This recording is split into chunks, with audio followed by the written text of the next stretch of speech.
Marami mga nagtatanong sa atin na bakit yung kanilang kambing ay sawa na daw, sawang-sawa na sa pagkain, naka-free range pa, ay bakit daw hindi nataba? Iyan ho ang paniniwala ng iba nung una pa na kailangan ng kambing ay 1 to sawa ang kain para tumaba. Hindi ho. Hindi. Ako magpapatunay na ang kambing ay parang tao rin pag nakain. Kailangan sa isang araw, 3 beses ang kain. Tapos may merienda. Ano sinasabi kong merienda? Quality, quality. Yan. Kayo ay makakabili ng gamot na mga gamit sa ating kambing. Di yan ho. Yan, sa Prime Ag. Di yan ho ay makakabili at subok na yan. Prime Ag. Yan. Ay yung akin daw ho ay nakakulong. Ay bakit ka tataba? Kagayaw na rin. Bibigyan ko kayo ng isang example. Masakit na lalamunan ko. May 2 anak. Tapos yung inahin. Kita nyo naman kung gaano yung kataba. Ilapit nyo na.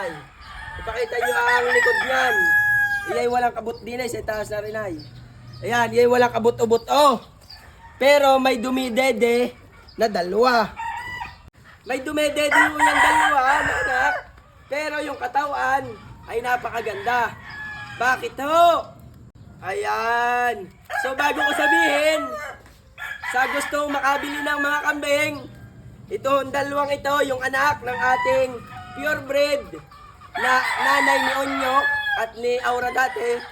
Itong 2 ito, isang kulay pula at isang traditional na lalaki, ariho ay babae na kulay pula. Yan. Pwede nyong mabili. Mag-message lamang kayo sa akin. Ang tatayo nito ay black dapple na full blood. Ayan ho. Ito. Napakaganda ho niyan. Ayan ho. Ay 3 months old.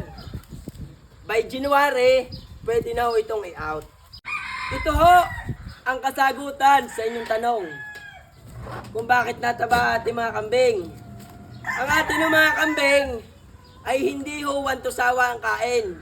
Ibig sabihin, ang kain ho ng ating kambing ay may oras. Kahit ho ay kakaunti, basta nasa tamang oras ang kain, iyan ho ay may pupuntahan ang kinakain. Sa isa naman ho, minuminuto, 1 to sawang kain, free range. Hindi ho yan makakatulong sa inyong kambing.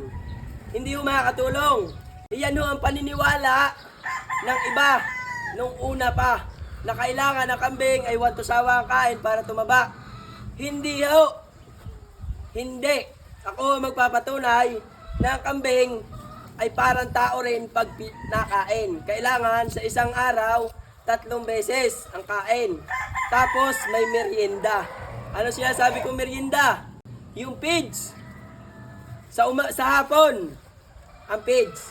Ang pagpapakain ko sa kambing, umaga, ang tanghali nga, kakaunti pa eh. Tanghali, hapon. Yan o. Una sa lahat, kailangan nasa oras ang pagpapakain mo sa alaga mong kambing. Ayan. Para maging ganito. Kaya ganda. Kahit yan may anak, hindi yan napayat. Oh. Ayan o.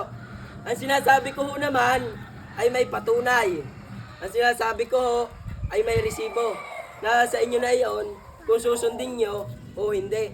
Basta ho, makakatulong ka rin sa inyo. Yung sinasabi ko. Nakalimutan ko, mayroon din ho tayo mga vitamins dito sa ating mga kambing. Every month o every 2 months ay nagtuturok tayo. Pag nakita naman natin na kambing ay maganda ang katawan, matakaw, hindi na ho tayo nagtuturok. Pero pag nakita ho natin parang ang bagal gumanda ang katawan, parang hindi na talagang kinakain. Yan ho, nagtuturok tayo pag gayon. Tapos nagpupurga din ho tayo every month. Yan, purga tayo every month. Yan ho nakakatulong. At kayo ay makakabili ng gamot na mga gamit sa ating kambing. Di yan ho, yan, sa Prime Ag. Di yan ho ay makakabili at subok na yan. Prime Ag. Yan.